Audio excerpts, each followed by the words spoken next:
School साथी के platform में स्वागत करता हूं मेरे छोटे भाई बहनों का। बहुत अच्छे से आप लोग पढ़ रहे हैं और चीज़ों को समझ रहे हैं।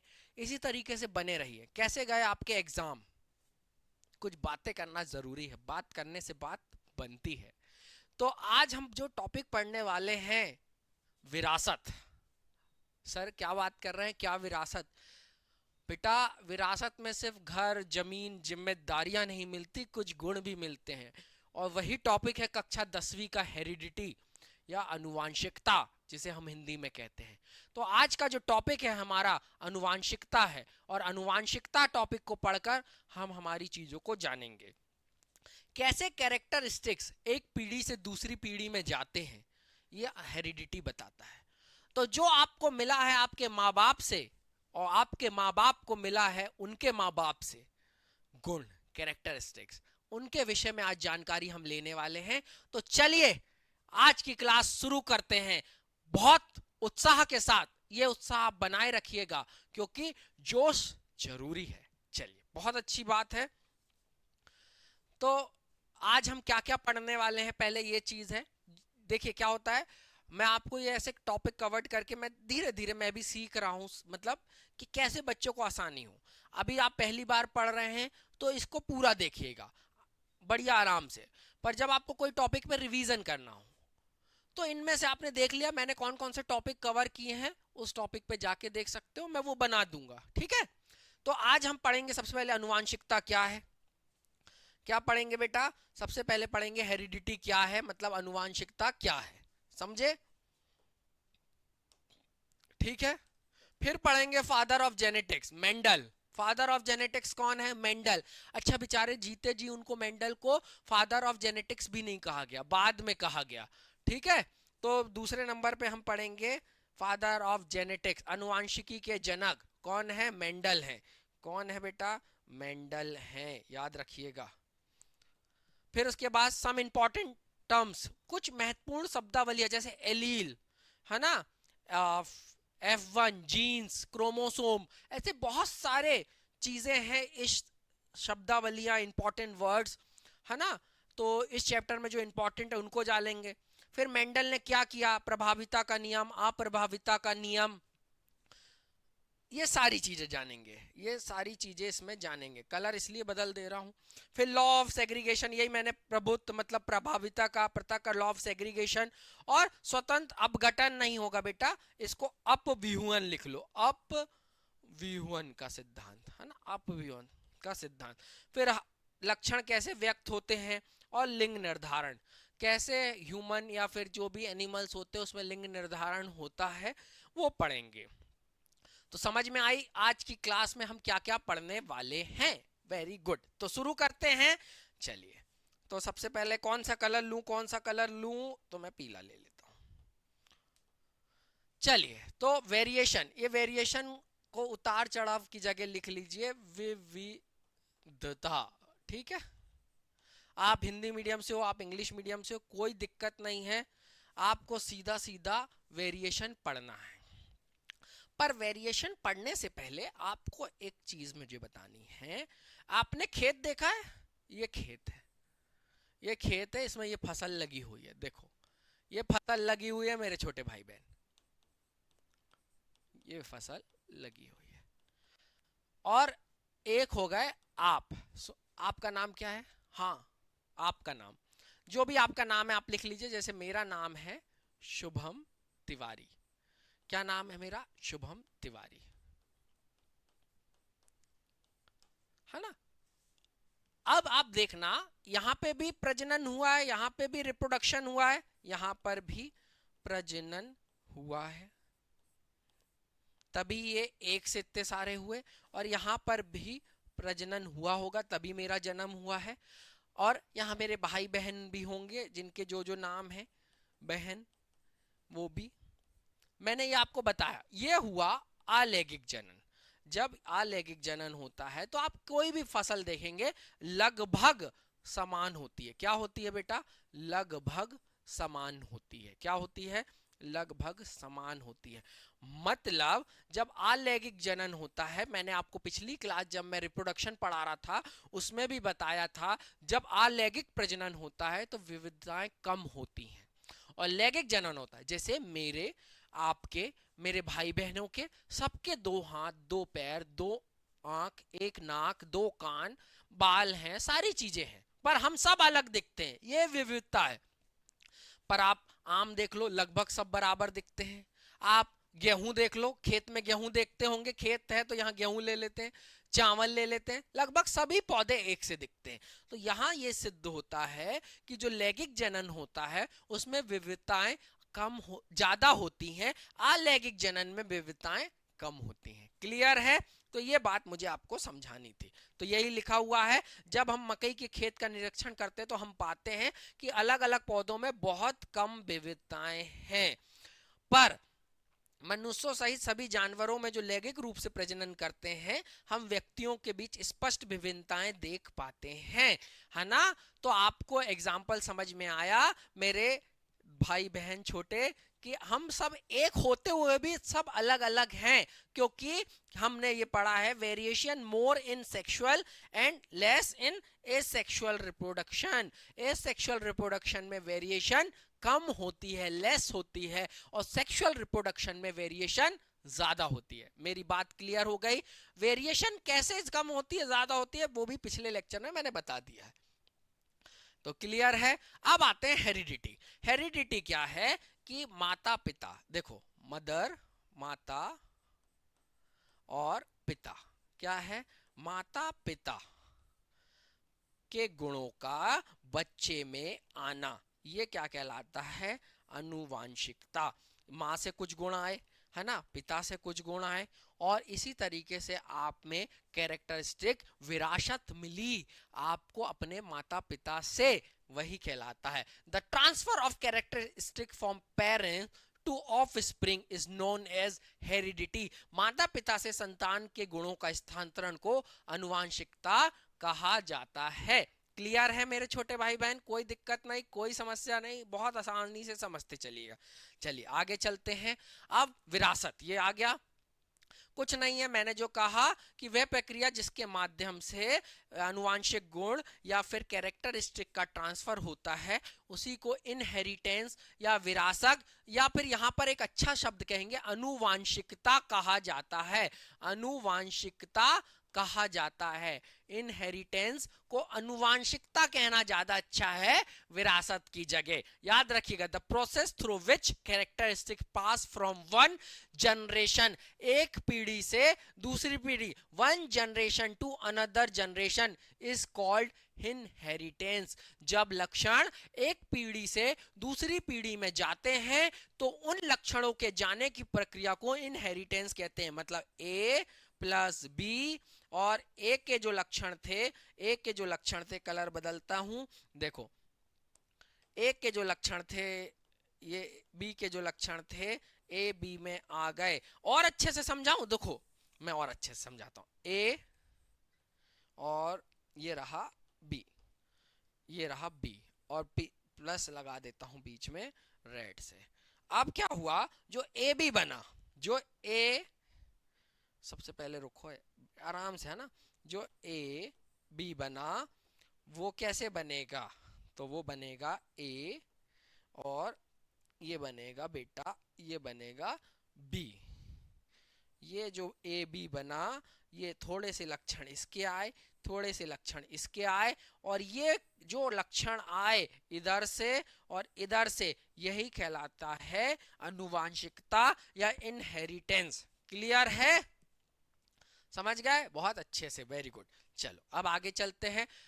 ये लक्षण कैरेक्टरिस्टिक्स होगा, गलत हो गया, कैरेक्टरिस्टिक्स कि लक्षण किसी जीव की विशिष्ट विशेषताएं जो दृश्यमान भौतिक रूप या जीव के शारीरिक पहलुओं में मौजूद होते हैं। मतलब जैसे क्या लिख दिया सर, क्या लिख दिया?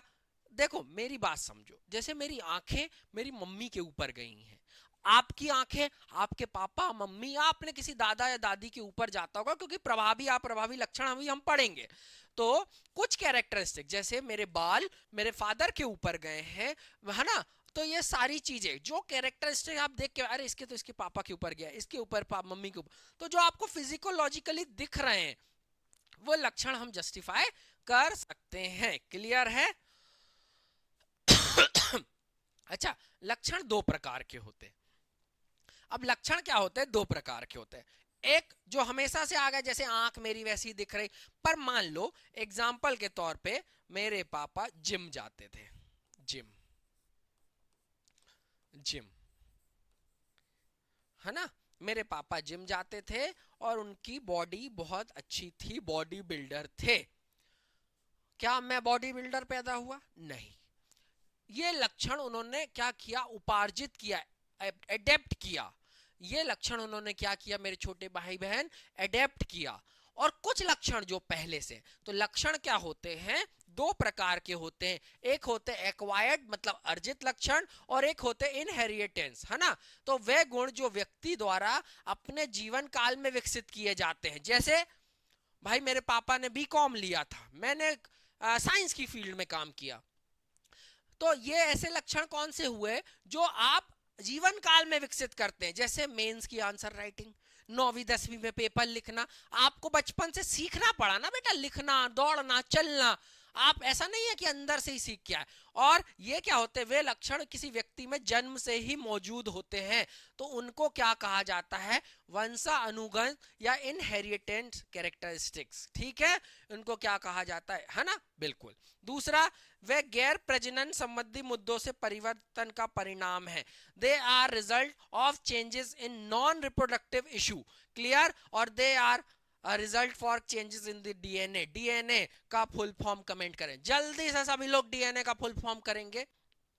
दीनानाथ अग्रवाल नहीं होता भैया डीएनए का फुल फॉर्म। कौन बोला डीएनए का फुल फॉर्म दीनानाथ अग्रवाल होता है? नहीं, है ना। तो डीएनए का फुल फॉर्म क्या होता है ये बताएंगे। और डीएनए क्या है ये आप बताओगे, है ना। तो डीएनए जो होते हैं उसके कैरेक्टरिस्टिक्स आते हैं। ठीक है, ये गुण संतान में नहीं पहुंच सकते, जैसे कान छिदवाना, मांसपेशियों का बड़ा होना, आकार आदि। ये मैंने आपको बता दिया। हम देखो लाखों पीढ़ियों से, मतलब हजारों, हमेशा से लड़कियों के कान छिदवाते आ रहे, लड़कों के भी छिदवाए जाते हैं, इसमें कोई मैं भैया कुछ गलत नहीं। तो ऐसा नहीं है, लड़कियों के भी कान छिदवाए जाते हैं, लड़कों के भी कान छिदवाए जाते हैं, पर हर बच्चे के छिदवाए जाते हैं अलग से कान। ऐसा नहीं है कि ये कैरेक्टरिस्टिक डेवलप ही हो गया कि लड़कों के। तो ये क्या हुआ, बच्चे को ये गुण सीखना पड़ता है, आप कितने ही बड़े कलेक्टर क्यों ना हो, पर आपको वो गुण सीखना पड़ेगा। वो अपना गुण क्या करना पड़ेगा? वो अपने बच्चे को सिखाना पड़ेगा। और ये क्या होते हैं? ये सीधा स्थानांतरित होते हैं, जैसे आंखों का, त्वचा का, बालों का रंग। ये सब मैंने आपको बता दिया। गुड, है ना। अब ये इंपॉर्टेंट शब्द है जीन। जीन क्या होता है? ये सबसे छोटी इकाइयों में से एक है, अनुवांशिकता की इकाई। जैसे सेल हमारी बॉडी की इकाई है, वैसे ही अनुवांशिकता की इकाई है, मतलब unit of genetics. Genes are the unit of heredity या वेरिएशन, या अपना क्या कहते हैं, हाँ, अनुवांशिकता। तो अनुवांशिकता की इकाई जीन है, जो प्रजनन के दौरान माता पिता उनकी संतति की विशेषताओं का स्थानांतरण करते हैं।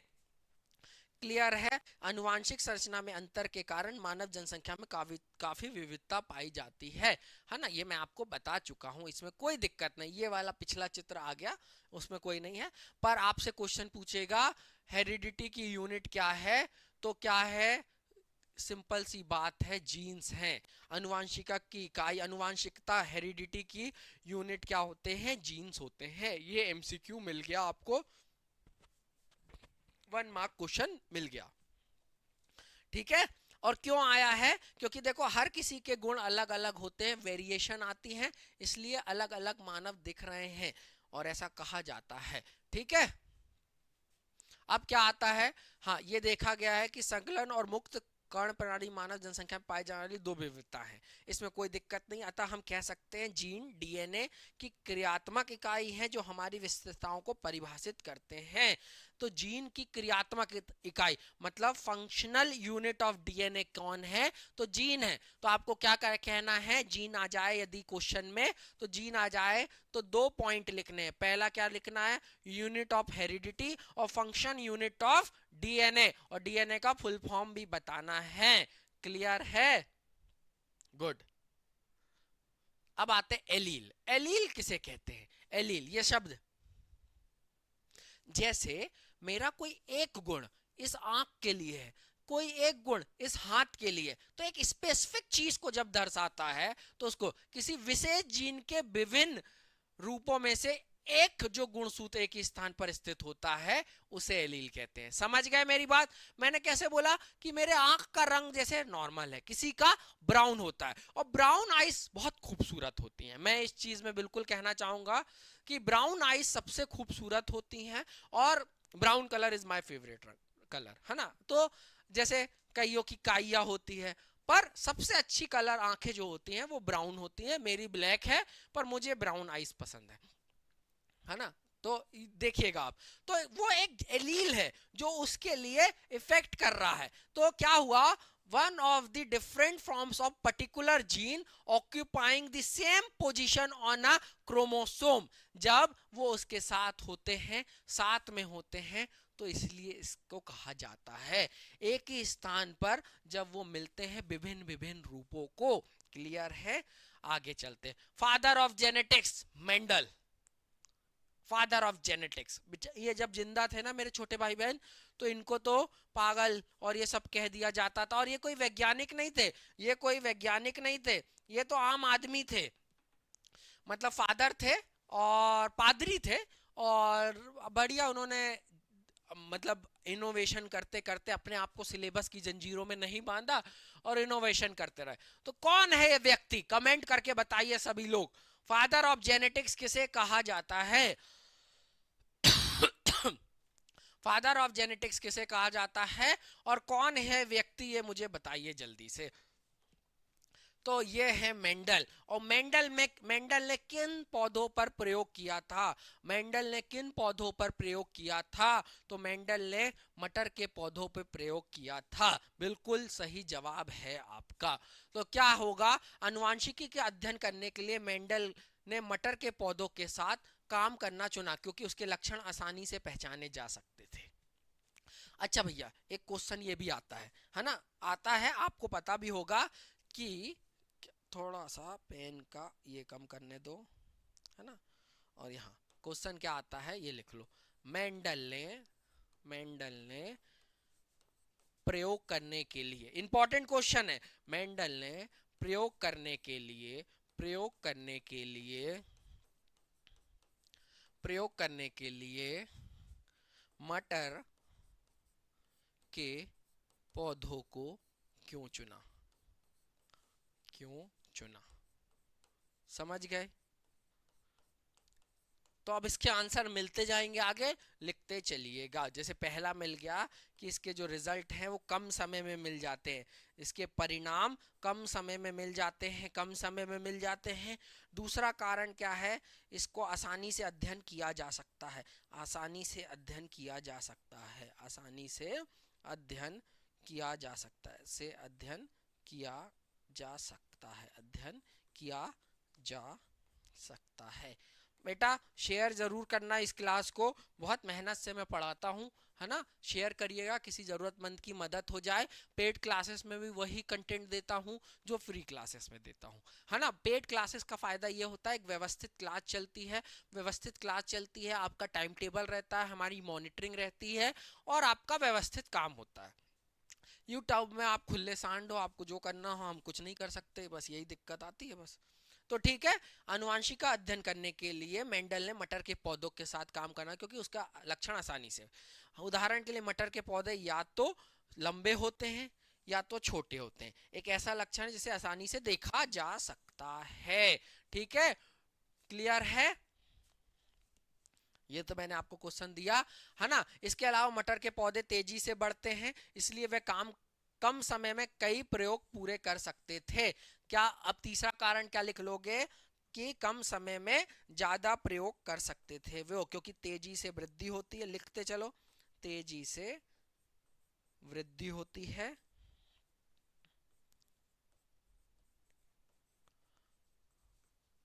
ना? तेजी से वृद्धि होती है। अब मेंडल ने मटर के पौधों को इस्तेमाल इसलिए भी किया क्योंकि या तो वो स्व परागण कर सकते थे या पर परागण कर सकते थे, दोनों। Mendel also use P plants because they can their self pollination भी क्रॉस पॉलिनेशन। क्या होता है सेल्फ पॉलिनेशन और क्रॉस पॉलिनेशन? पिछली क्लास में पढ़ाया था मैंने आपको, याद है ना बेटा? बिल्कुल, pollen grains, style, stigma, ovary, क्या कहते हैं, पिस्टिल, एंथर और फिलामेंट, क्या था, मेल, सब याद करना, सब याद करते चलना यार, बहुत मेहनत करता हूँ मैं आप लोग के लिए। तो मटर के पौधे क्या कर सकते थे, स्वपरागण भी कर सकते हैं और पर परागण भी कर सकते हैं, सेल्फ पॉलिनेशन भी कर सकते हैं, स्वपरागण भी कर सकते हैं और पर परागण भी कर सकते हैं। तो इसलिए उन्होंने ये चीज चुनी। ठीक है, गुड, वेरी गुड। तो एक क्वेश्चन का आंसर तो आपको मिल गया, वेरी गुड, है ना? क्यों चुना? स्वपरागण का अर्थ इसमें केवल एक ही फूल शामिल होता है, ये सब मैं बता चुका हूँ, है ना? इसके बाद चूंकि मेंडल के पौधों के परागण का स्थान कर सकते हैं, इसलिए वो दो अलग अलग, ठीक है, ये कोई दिक्कत नहीं है। अब आ जाते हैं किस तरीके से उन्होंने चीजों को बताया, ये अपन को समझना है, ठीक है? ये चीजें आपको मैं बता दूंगा, इसमें कोई दिक्कत नहीं है। अब आते हैं समझने में कुछ महत्वपूर्ण शब्द। सबसे पहले, हाँ ये इंपॉर्टेंट है ना, कुछ महत्वपूर्ण शब्द जिसमें सबसे इंपॉर्टेंट है क्रोमोसोम, जिसे हम गुणसूत्र कहते हैं। कैसा होता है? धागे लाइक स्ट्रक्चर होता है। कहाँ पाया जाता है? सेल, सेल में कहाँ होता है? न्यूक्लियस, न्यूक्लियस के अंदर कहाँ पे होता है? डीएनए के अंदर होता है। और क्रोमोसोम क्या है? कोशिका के केंद्रक में एक धागे जैसी संरचना है। क्या है? A thread like structure in the nucleus of the cell. तो कहाँ पाया जाता है? न्यूक्लियस ऑफ द सेल, है ना? और क्या होता है? ये कोशिका के विभाजन के दौरान दिखाई देते हैं, और इसमें जीन होते हैं। तो जीन कहाँ होते हैं? तो जीन कहाँ होते हैं? क्रोमोसोम में होते हैं, गुणसूत्रों में होते हैं, और यही वाहक होते हैं कैरेक्टरिस्टिक के। जीन में बता चुका हूं, पर कोशिका के अंदर धागे नुमा जैसी संरचना है जिसे हम जीन कहते हैं। ये जीन हो गया, ये क्रोमोसोम हो गया, ये देखो ऐसा दिखता है क्रोमोसोम, ठीक है? और ये हो गया डीएनए, जिसका फुल फॉर्म आप नहीं बताएंगे, अभी बड़ी क्लास में जाओगे ना तो ATGC ये सब भी आएगा, एडोसिन ट्रेसिन, है ना? और ये हो गया, ठीक, क्लियर है? अब आते हैं जीन, अनुवांशिकता की एक कार्यात्मक इकाई, कोशिका के केंद्र के गुणसूत्रों पर उपस्थित ये डीएनए का एकल टुकड़ा है जो पॉलीन्यूक्लियोटाइड प्रोटीन कोड करता है। सिंपल सी बात है, इस चित्र में सब अच्छे से दिख रहा है, ठीक है? क्रोमोसोम याद रखिएगा, यही विभिन्नता लाते हैं, और जीन उसकी क्रियात्मक फंक्शनल यूनिट है। सेल, सेल के अंदर न्यूक्लियस, न्यूक्लियस के अंदर क्रोमोसोम, डीएनए और जीन। गुड, ठीक है? कुछ समझने, एलील में बता चुका किसी जीन का एकल रूप, एलील क्या होता है? एक रूप, है ना? बता, टी एलील रिस्पॉन्सिबल फॉर टेलनेस, है ना? बिल्कुल सही उदाहरण, टी एलील जो लंबाई के लिए जिम्मेदार है। अभी मैं बताऊंगा सब, है ना? ऐसे ही फिनोटाइप। अच्छा हाँ, अब मैं आपको कुछ चीजें बता देता हूं, इंपॉर्टेंट है, बहुत अच्छे से मुझे ये चीज समझाने में मजा आता है।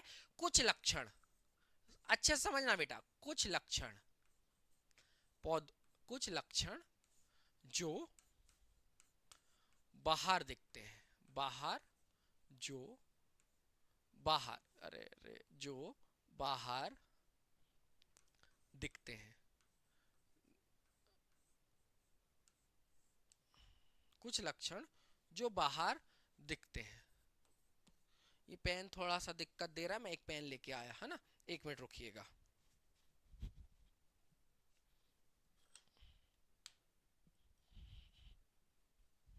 गुड, अब समझो, एक मैं बता रहा हूं जीनोटाइप, जीनोटाइप, जीनोटाइप, समझना मेरी बात, है ना? और एक मैं बता रहा हूं फिनोटाइप। आज ही याद करवा दूंगा, 12वीं में डॉक्टर बनना है, बहुत इंपॉर्टेंट कंसेप्ट है, जीनोटाइप, फिनोटाइप। पिछली स्लाइड में हमने क्या पढ़ा? देखो इधर देखो, जीन कहाँ पाए जाते हैं? अंदर पाए जाते हैं। तो जीन कहाँ पाए जाते हैं? अंदर पाए जाते हैं, अंदर। तो जो अंदर के गुण बताए, जो अंदर के गुण बताए वो क्या होगा? जीनोटाइप। जीन्स कहां पाए जाते हैं? अंदर पाए जाते हैं, तो जो अंदर के गुण बताए वो जीनोटाइप। और फल कहां लगते हैं? पेड़ में नहीं, ऐसा ना बोल देना, पेड़ के बाहर साइड मिलते हैं, तो जो बाहर के गुण बताए, क्योंकि फल कहां लगते हैं? बाहर लगते हैं, तो जो बाहर के गुण बताए वो क्या हो गया? फिनोटाइप हो गया। क्या हो गया? फिनोटाइप हो गया। तो जो अंदर के गुण बताते हैं वो जीनोटाइप, क्योंकि जीन कहां पाए जाते हैं? अंदर पाए जाते हैं। और जो फल कहां लगते हैं? बाहर लगते हैं, तो जो बाहर के गुण बताए वो फिनोटाइप। याद रहेगा। तो जो अंदर के गुण, जैसे पौधा बाहर से कैसा दिख रहा है, फ्लावर गुलाबी सफेद लाल, तो अंदर के गुण। पर एक अप्रभाविता का नियम अभी हम पढ़ेंगे, प्रभाविता का नियम पढ़ेंगे, उसमें अप्रभावी लक्षण, तो अंदर से वो कुछ और हो सकता है। तो जब अंदर के गुण बताए जाते हैं तो उसको जीनोटाइप कहा जाता है। क्लियर है। फिनोटाइप क्या है? ये किसी दिए गए जीव का प्रत्यक्ष शारीरिक बनावट को दर्शाता है, जैसे लंबा है, बोना है, गोल है ना। तो ये क्लियर है। और फिनोटाइप, जीनोटाइप ये किसी फिनोटाइप जिम्मेदार अनुवांशिक कोड को दर्शाता है ना। पौधे की लंबाई के जिम्मेदार जीनोटाइप, पौधे के बोने के जीनोटाइप। तो जो अंदर के गुण बताए जीनोटाइप, बाहर के गुण बताए वो फिनोटाइप। Very good. अब आते हैं होमोजीनियस समयुग्मजी। जब सेम सेम दिखे, होमो, होमो जहां शब्द जाए तो सेम सेम होगा, और हेट्रो मतलब अलग अलग। आज ही गांठ बांध के लिख लो, जहां पर भी बेटा होमो का मतलब आ जाए वो होता है एक जैसा। लिख लो, है ना। मैं आज बिल्कुल समझा दे रहा हूं। और जहां भी हेट्रो, केमिस्ट्री में भी ये शब्द पढ़ रहे होगे, हेट्रोजाइगस, तो हेट्रो मतलब अलग अलग, हेट्रो मतलब अलग अलग। तो होमोजीगस क्या है? वो ये उस स्थिति को संदर्भित मतलब बताता है जब किसी दिए गए फिनोटाइप के लिए समान प्रकार हो और विभिन्न प्रकार तो उसको क्या कहा जाता है? हेट्रोजाइगस मतलब विभिन्न। अभी सब समझ में आएगा। अब आते F1 जनरेशन। F1 का मतलब होता है filial, F for filial. F for क्या होता है, यहां लिख लो, F is filial, F for filial, है ना। Generation produce as a result of cross fertilization. F1 पीढ़ी में निषेचन के परिणाम जो, और F2 मतलब फीलियल टू, जब स्वपरागण होता है उसके बाद जब आती है उसको कहते हैं, है ना। और इसके बाद आता है हैप्लॉइड सेल्स। हैप्लॉइड सेल्स मतलब अगुणित कोशिकाएं, इसमें गुणसूत्रों को केवल एक समूह n होता है। जब एक समूह n होता है, नंबर्स ऑफ सेल हम बता नहीं सकते, होगा बाहर बहुत सारा, तो इसको कहते हैं। ठीक है, वेरी गुड। डिप्लॉइड जब दो होते हैं, द्विगणित जैसा कि नाम से स्पष्ट है, गुणसूत्रों में दो समूह होते हैं। ठीक है। शुक्राणु और अंडाणु को छोड़कर मानव में सभी कोशिकाएं द्विगणित हैं। भैया रे भैया, ऑटोसोम्स होते हैं, वो क्या होते हैं? ऑटोसोम्स जो होते हैं वो डिप्लॉइड होते हैं। अभी जब हम लिंग निर्धारण, है ना, सेक्स डिटर्मिनेशन पढ़ेंगे तो अब पता चलेगा ऑटोसोम्स किसे कहा जाता है और सेक्सुअल क्रोमोसोम किसे कहा जाता है। तो याद रखिएगा, ह्यूमन बॉडी में स्पर्म और ओवम, तो स्पर्म क्या होता है, स्पर्म क्या होता है स्पर्म क्या होता है ये भी पता चल गया। और ओवम क्या होता है ये भी। हैप्लॉइड, हैप्लॉइड स्पर्म है क्योंकि सिंगल है, और दो होते हैं जब उसको कहते हैं, पर बहुत सारे होते हैं पर एक जैसा, है ना। समझ गया ये चीज। चलो, अब आते हैं मेंडल ने क्या किया। तो मेंडल ने बगीचे में मटर उगाए हंसो मत, सही में मटर उगाए थे। तो मेंडल ने बगीचे में मटर की कई विपरीत विशेषताओं का इस्तेमाल किया, जैसे गोल मटर, झुर्रीदार बीज, लंबे छोटे पौधे, सफेद बैगनी फूल आदि। ठीक है। उन्होंने अलग अलग विशेषताओं वाले मटर के पौधों के लिए एक लंबा पौधा, एक छोटा पौधा, उनके संकरण करने की संतति और लंबी या छोटी संतति का प्रतिशत ज्ञात किया था। कुल मिला के भाई साहब प्रयोग करते रहे। अब मेरी बात समझो, अब यहाँ जीनोटाइप फिनोटाइप सब आएगा। देखो, अब आते हैं यहाँ पर, मेरी बात समझना इंपॉर्टेंट है। मेंडल ने क्या किया, एक लंबा पौधा लिया। क्या लिया? एक लंबा, इसको कहते हैं टॉल पौधा। टी से डिपेंड किया। टी अभी आपने पढ़ा था ना, अब आपको वहां सारी चीजें आ जाएगी, टी कौन सा जीन और क्या था, जीन था। और एक लिया बोना पौधा। क्या लिया? रुको, हाँ चलो मैं आपको, बोना पौधा एक लिया, बोना पौधा, इसको डिनोट किया उन्होंने टी से। क्या किया उन्होंने? टी से डोनेट किया। अब इस टी को क्रॉस करवाया और ये टी, तो क्या आएगा? टी। अब ये क्या होगा, या तो लंबा होगा या बोना होगा, पर यहां पर लॉ ऑफ डोमिनेंस काम किया। और यही जो जनरेशन है, हमने क्या पढ़ा, जो पहली जनरेशन में फर्टिलाइजेशन होता है उसको कहते हैं F1, उसको क्या कहते हैं, F1 जनरेशन, फीलियल वन। तो ये पौधा क्या हुआ, लंबा हुआ। और ये लाल कलर का था, ये कोई और कलर का था, तो यहां पर ये गुण जो दिखा ये दिखाया। क्लियर है। अब इसका इन्होंने सेल्फ फर्टिलाइजेशन कराया, तो क्या करा, टी टी टी टी, ये टी टी करवाया, ये हो रहा दूसरा जनरेशन। तो इसका और इसका क्रॉस होगा तो बेटा क्या बनेगा, टी टी। इसका और इसका क्रॉस होगा तो क्या बनेगा, टी टी। इसका और इसका क्रॉस होगा तो टी टी बनेगा। और दोनों, तो बेटा यहां पर क्या होगा, ये बोना और झुर्रीदार होगा। और ये बाकी सब दो कैरेक्टरिस्टिक लिए थे, लंबा और अच्छा, और यहां पर लिया था झुर्रीदार। तो देखो ये तीन और एक, ये तीन एक से दिख रहे हैं बाहर से, तो बाहर के गुण जो बताए वो फिनोटाइप, जो बाहर के गुण बताए वो फिनोटाइप, मैंने बताया था। तो फिनोटाइप रेशियो क्या हो गया, 3:1। पर यदि आप देखोगे जीनोटाइप, जीन्स में आप देखोगे तो दो अशुद्ध संकर हैं। ये देखो ये दोनों अशुद्ध संकर हैं, तो एक लंबा और अच्छा गोल, ये क्या होगा 1, अशुद्ध संकर 2, और ये बोना और झुर्रीदार 1। तो जो अंदर के गुण बता रहा है उसको क्या कहेंगे, जीनोटाइप। समझ गए मेरी बात, समझ गए। तो 1:1 रेशियो जो होगा वो जीनोटाइप का होगा मटर के पौधों के लिए, जब स्व पॉलिनेशन मतलब सेल्फ पॉलिनेशन होता है। और जब बाहर से देखोगे तो तीनों के सेम गुण दिखेंगे, क्योंकि इसी को लॉ ऑफ डोमिनेंस कहते हैं। क्लियर है मेरी बात। अब यही तो लिखा था, देखो ये टी टी लिया उन्होंने, ये टी, तो ये बन गया। ये कौन सी कंडीशन रह गई, F1 फीलियल वन, ये क्रॉस होने के बाद। अब इन दोनों का हुआ तो ये बना, इन दोनों का हुआ तो ये बना, इन दोनों का हुआ है ना, तो क्या बनेगा, और इन दोनों का।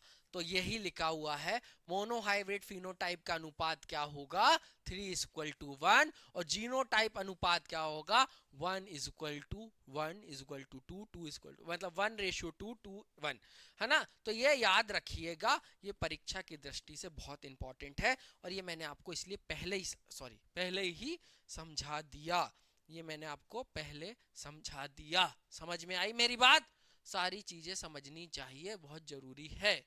क्लियर है। चलो अब आगे चलते हैं,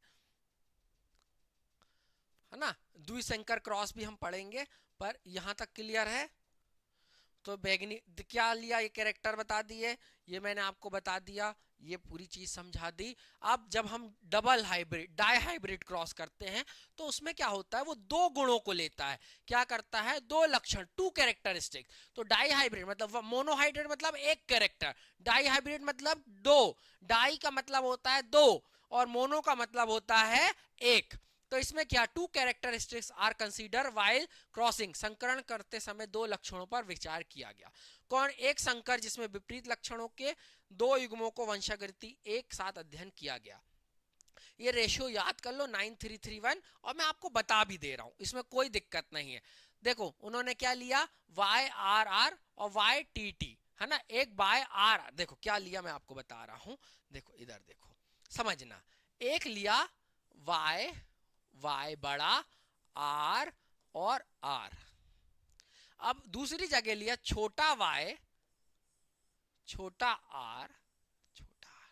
अब इसका इसका क्रॉस होगा, है ना, और इसका इसका, तो ये क्या हुआ, वाई बना, छोटा वाई बना, बड़ा आर बना, छोटा आर बना, ये आ गया, ये आ गया। अब दो गुण थे, अब इसका सेल्फ पॉलिनेशन होगा तो कितने गुण बनेंगे, 9:3:3:1। अब समय की कमी है, हमको समझना भी है, तो मैं आपको यही समझा देता हूं।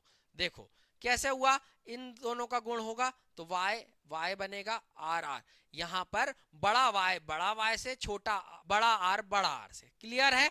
तो ये बिल्कुल जो ये वाली लाइन है, देखो ये वाली लाइन पीली पीली हुई, और जैसे ही हरा गुण आएगा मतलब जो दूसरा गुण आएगा वो इस तरीके से आ जाएगा। सर क्या समझा रहे हैं, देखो पहले मैं फर्स्ट वाला समझाता हूं, यहां पे मैंने क्यों नहीं बताया था, देखो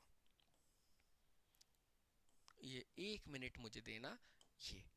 ये देखो बेटा, ये दोनों कलर थे, ये डोमिनेंट था तो सिर्फ यही निकलेगा, ये डोमिनेंट था तो यही निकलेगा, ये दोनों गुण थे यही निकलेगा।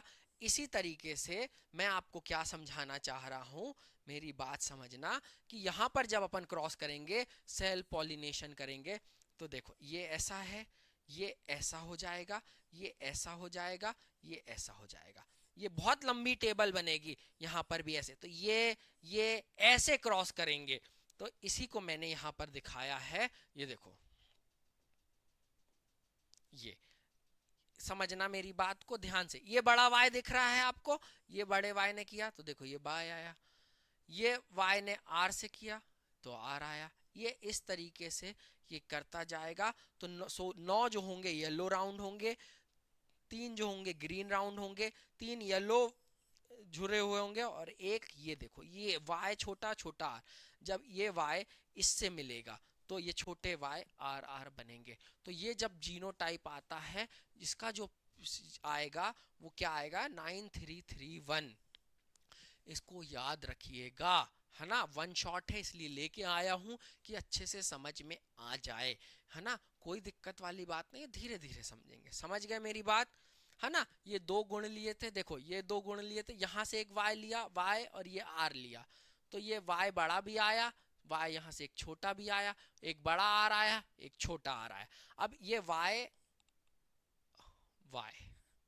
ये r ये r यहाँ पे भी लिखा जाएगा, और इनमें ऐसा क्रॉस होगा जो हमने दिखाया था, तो ये आएगा। ये होमवर्क है, ये बना के मुझे भेजो आप लोग। क्लियर है? गुड। अब आ जाते हैं law of dominance. Law of dominance में बता दिया हूं, जो F1 पीढ़ी में जो गुण दिखता है, F1 पीढ़ी में जो गुण दिखता है उसको कहा जाता है लॉ ऑफ डोमिनेंस। यहां पर जो गुण दिखा, प्रभाविता का नियम कहा जाएगा इसको। जो यहां पर गुण दिखता है वही प्रभाविता का नियम है। कुछ ऐसे एलील जो प्रभावी होते हैं और अप्रभावी एलील को ढक लेते हैं, इन्हीं को कहते हैं लॉ ऑफ डोमिनेंस, है ना। इस तरीके से वंशागुण का प्रथम नियम, इस नियम के अनुसार प्रत्येक लक्षण जीनों में एक युग्म द्वारा नियंत्रित होते हैं। यदि युग विषम योगी है तो सदैव दूसरे पर हावी रहेगा। दोनों गुण एक साथ नहीं दिखते हैं। जो आपको दिख रहा है प्रत्यक्ष रूप से, कैसे, टी और टी, ये था, ये बड़ा बड़ा टी था, और ये छोटा छोटा टी था। तो देखो जब जो क्रॉस हुआ था तो एक बड़ा टी भी था, एक छोटा भी टी था, पर दिखा कौन सा, लंबा और गोल पौधा दिखा। तो प्रभावी कौन हुआ, लंबा और गोल गुण हुआ। समझ गए? जब शुद्ध विपरीत लक्षण वाले जनक एक साथ संकरित होते हैं तो अगली पीढ़ी में केवल एक ही प्रकार के लक्षण प्रकट होते हैं। संकर संतान केवल प्रमुख लक्षण ही दिखाई देगा। क्लियर है? एक ही लक्षण दिखाई देगा जो मैंने आपसे बोला। पर यदि इसके अंदर चले गए तो फिर वही टी टी और टी टी करोगे तो ये एक अकेला बिटारा एक अलग गुण दिखाई देगा, और ये शुद्ध रहेंगे और बाकी ये अशुद्ध है। समझ गए? अशुद्ध मतलब ये मिश्रित है, संकरित नहीं है। क्लियर है? इसी को कहा जाता है प्रभुता का नियम। इस व्याख्या में टी और टी, ये देखो, टी होमोजोनस हेट्रोजोगस, ये देखो, ये इसका इसका क्रॉस हुआ, यही मैंने बताया था। तो ये लंबा, ये रहा, ये भी है, पर ये हेट्रोजोगस है। हेट्रोजोगस मतलब दो अलग अलग है टी, एक बड़ा टी है और एक छोटा टी है, ये भी हेट्रोजोगस। ये होमोजोइगस है, पर ये अप्रभावी लक्षण है जो सिर्फ फिनोटाइप के एक कंडीशन में दिखेगा। समझ गए मेरी बात? बहुत अच्छे, वेरी गुड। अच्छा ठीक है। अब इसमें टी जैसे लक्षण प्रभावी लक्षण कहते हैं, तो ये इसमें भी दिख रहा, इसमें भी दिख रहा, इसमें भी दिख रहा, इसलिए रेशियो बना था 3:1। पर ये अंदर से क्या है, 1:1। ये तो अकेला ही है, ये दो एक से हो गए और ये एक सा हो गया। क्लियर है? बहुत बढ़िया, है ना। दूसरा आता है पृथक्करण का नियम। पृथक्करण का क्या कहता है कि किसी जीव के प्रत्येक जीन के लिए दो एलील होते, लेकिन केवल एक ही जीन आगे बढ़ सकता है। क्लियर है? हमेशा दो गुण नहीं आगे बढ़ सकते हैं, एक ही जीन आगे बढ़ सकता है। लड़ाई चलती रहती है हर चीज के लिए, दो एलील हैं, दो जीन्स काम कर रहे हैं, पर एक ही आगे बढ़ सकता है।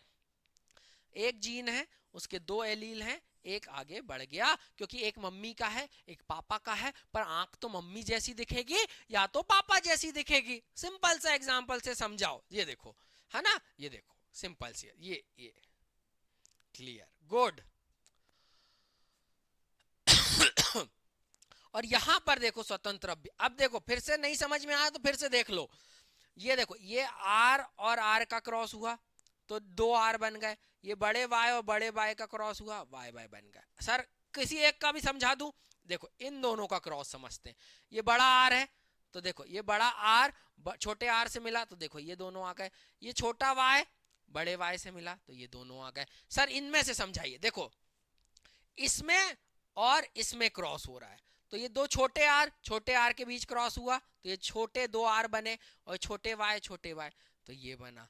तो व्हाइट और रिंकल झुर्रीदार एकमात्र पौधा आएगा जो अलग गुण दिखाएगा, और ये ऐसे बड़े आर वाले हैं, पर बाकी जीनोटाइप और फिनोटाइप गुण अलग अलग है। आर फॉर राउंड, छोटा आर फॉर रिंकल्ड मतलब झुर्रीदार, वाई फॉर येलो और छोटा वाई फॉर ग्रीन। समझ में आई मेरी बात, कैसे क्रॉस कराया जा रहा है, दोनों के बीच में क्रॉस कराना है।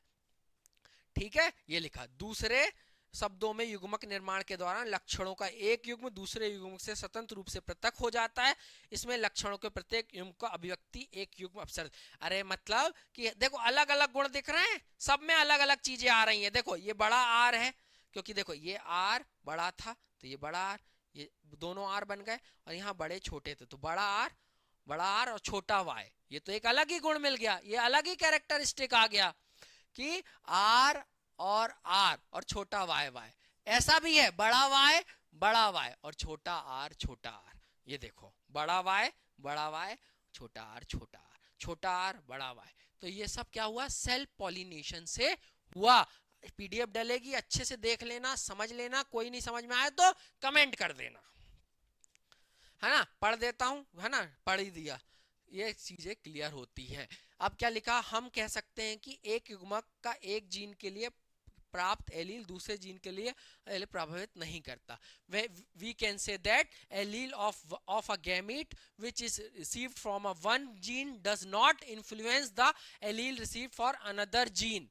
क्लियर है, ये चीज क्लियर आ गई। तो ये वाला चित्र आपको बना के लाना है ना, ये वाला चित्र आपको बना के लाना है ना, प्लीज बना लेना, ये बहुत इंपॉर्टेंट है ना, प्लीज बना लेना, ये बहुत इंपॉर्टेंट है। ये देखो एक मैं करके दिखा देता हूं, ये यहाँ पे भी यही रहेगा, आर आर वाई वाई। कैसा, ये देखो ये आर का क्रॉस इस छोटे आर से कराया तो आर आर आ गया, और ये है ना ये आर, और इसका इससे कराया तो ये वाई वाई आ गया। समझ गए। अब यहाँ पे हमने क्या चुना था, बड़ा आर बड़ा वाई। अब यहाँ पर इस आर का इससे करवाएंगे तो एक बड़ा आर एक छोटा आर, ये वाई और ये छोटा वाई, ये आ गया। सर सही कर रहा है कि नहीं, सर सही कर रहा है कि नहीं, ये देखो बड़ा आर छोटा आर, ये सर सही कर रहा है कि नहीं, सही कर रहा है। समझ में आया, बहुत इंपॉर्टेंट कंसेप्ट था, गुड। ठीक है, गुण कैसे अभिव्यक्त होते हैं, तो गुण कैसे अभिव्यक्त होते हैं, तो भैया कोशिका डीएनए कोशिका में प्रोटीन निर्माण के लिए सूचना का स्रोत होती है, तो कोशिका सूचना का स्रोत है ना। Cellular DNA is the information source of making proteins in the cell. Clear है, बिल्कुल। तो सबसे पहले सूचना कोशिकीय डीएनए से पहुंचती है, फिर डीएनए का वह भाग जो विशिष्ट प्रोटीन के लिए सूचना प्रदान करता है उस प्रोटीन का जीन कहलाता है। उदाहरण के लिए किसी पौधे की ऊंचाई की वृद्धि हार्मोन पर निर्भर करती है, तो जिस जीन द्वारा नियंत्रित किया जाता है ना, वो एक स्पेशल जीन होगा। यदि जीन कुशल है और अधिक वृद्धि हार्मोन स्त्रावित बहुत ज्यादा मात्रा में सीक्रेट करता है तो पौधा लंबा हो जाएगा, यही लिखा, तो पौधा लंबा हो गया। यदि विशेष प्रोटीन जीन में परिवर्तन होता है, उसका स्त्राव कम होता है तो छोटा हो जाएगा। मतलब यदि वो प्रभावी डोमिनेंस का कैरेक्टर दिखाएगा तो वो बड़ा रहेगा, नहीं तो फिर छोटा रह जाएगा। क्लियर है। और इसके बाद लैंगिक प्रजनन के दौरान दोनों जनक अगली पीढ़ी में डीएनए समान रूप से योगदान देते हैं, मतलब मदर भी उतना ही योगदान दे रही है और फादर भी उतना ही योगदान दे रहे हैं बेटा। क्लियर है, गुड। आगे की स्लाइड कहाँ चली गई, चलो तो यहाँ चली गई। हाँ, अब आ जाते हैं अनुवांशिकता। वे वास्तव में एक ही जीन के प्रति प्रदान कर, उदाहरण के लिए जब लंबे पौधे का छोटे पौधे के साथ संकरण किया जाता है, मतलब टी टी का क्रॉस छोटे टी टी टी से, समझना है, एक जब एक लंबे पौधे का छोटे पौधे के साथ संकरण, तो दोनों युग्मक या तो लंबाई के लिए या फिर छोटेपन के लिए एक ही जीन F1 में आएगा। तो देखो टी इधर से आया और एक इधर से आया, ऐसा नहीं कि दोनों टी आ जाएंगे, नहीं, तो ये आए F1 पीढ़ी की लंबाई के लिए एक जीन और छोटेपन के लिए एक जीन मिलेगा। अब इन दोनों में से जिसमें दम है, जो ज्यादा सीक्रेट हुआ, उसका गुण F1 पीढ़ी में दिख जाएगा। गुड, वेरी गुड, ठीक है। अब आते हैं लिंग निर्धारण। लिंग निर्धारण, सेक्स डिटरमिनेशन, है ना। How is the sex of newborn individual determine, नवजात शिशु का लिंग निर्धारण कैसे किया जाता है। चलो तो अब इसको भी समझ लेते हैं, बहुत अच्छे से समझ लेते हैं। देखो टोटल क्रोमोसोम समझेंगे, सारी चीजें समझेंगे, सब बताऊंगा। सबसे पहले समझना, ये है मेल मतलब पुरुष या नर, ये है पुरुष। इसके पास होता है एक जीन X, एक जीन होता है Y, जिसे सेक्सुअल क्रोमोसोम कहते हैं, जो लिंग निर्धारण करता है। बाकी सभी ऑटोसोम्स होते हैं, वो कितने होते हैं, 22 प्लस X। ये क्या है बेटा, ऑटोसोम्स है। क्या है, ऑटोसोम है, सब उसमें लिखा है पर ये समझने वाली। तो पुरुष के पास क्या होता है, एक X होता है, एक Y होता है, क्लियर है। अब आते हैं महिला, फीमेल, ये होती है फीमेल या महिला। इनके पास एक ही होता है XX। अब ये क्या है, हेट्रोजाइगस, ये क्या है, होमोजाइगस। सेम सेम है, याद रखो, सब रिवीजन हो रहा है। हेट्रो होमो, क्या इनके पास भी 22 हैं, बिल्कुल 22 है। ये जो गुण है, ये क्या, आंख कान नाक गला बाल त्वचा का रंग निर्धारित कर रहे हैं, जो ऑटोसोम्स है। अब होगा क्रॉस, तो X, इधर से X आया, इधर से X आया, ये क्रॉस हुआ, तो क्या बने, यदि इस X से इस X का क्रॉस हुआ तो क्या बनेगी, X और X में तो गर्ल बेबी बनता है, गर्ल बने। यदि पर इस Y से ये X मिला, तो Y और X तो क्या बनेगा, बॉय बनेगा, क्या बनेगा, बॉय बनेगा। अब ये Y से ये X मिल गया, तो भी बॉय बॉय बनेगा। तो 12वीं में ये चीज है, और 12वीं में ये क्वेश्चन पूछा गया था कि महिलाओं को दोषी ठहराया जाता है लिंग निर्धारण के लिए या बच्ची पैदा करने के लिए। पर अब तो हमारे समाज में जागरूकता आई है, पर बेटा लड़का होगा या लड़की होगा, उसका दोषी तो या फिर उसका डिसीजन तो पुरुष के हाथ में है, क्योंकि X या Y कौन सा जीन जा रहा है, वो तो पुरुष के हाथ में है। तो समझ में आ गए। तो इस तरीके से लिंग निर्धारण होता है, सेक्स डिटरमिनेशन होता है, क्लियर है, समझ में आई मेरी बात। वे प्रक्रिया जिसके द्वारा किसी व्यक्ति के लिंग निर्धारण होता है अनुवांशिक समय के आधार पर किया जाता है। अब आगे समझ लो, यही बना हुआ है मैंने आपको जो बताया, ठीक है। तो मेल के पास क्या होता है बेटा, XY होता है, XY, और फीमेल के पास XY होता है। इसे क्या कहेंगे, हेट्रो कहेंगे। इसको क्या कहेंगे, हेट्रो कहेंगे। इसको क्या कहेंगे, होमो कहेंगे। इसके पास और कितने होते हैं, 22। इसके पास कितने होते हैं, 22। इसको क्या कहा जाता है, ऑटोसोम्स कहा जाता है। 22 पेयर्स ऑफ ऑटोसोम्स, 22 जोड़े ऑटोसोम्स के, 1 पेयर ऑफ सेक्स क्रोमोसोम, एक गुण। तो टोटल कितना हो गए, 46। पेयर में पूछे तो 23 पेयर। ऑटोसोम्स कितने, 44 ऑटोसोम्स। पेयर में पूछे ऑटोसोम्स तो 22। याद रखना, कंफ्यूजन होता है। मानव में टोटल कितने क्रोमोसोम होते हैं, सर 46 होते हैं। कितने प्रकार के होते हैं, दो प्रकार के होते हैं, एक सेक्सुअल क्रोमोसोम, एक ऑटोसोम्स क्रोमोसोम। ऑटोसोम्स कितने होते हैं, सर 22 पेयर होते हैं, मतलब 44 होते हैं। सर सेक्सुअल क्रोमोसोम दो होते हैं, X X X Y, clear, very good.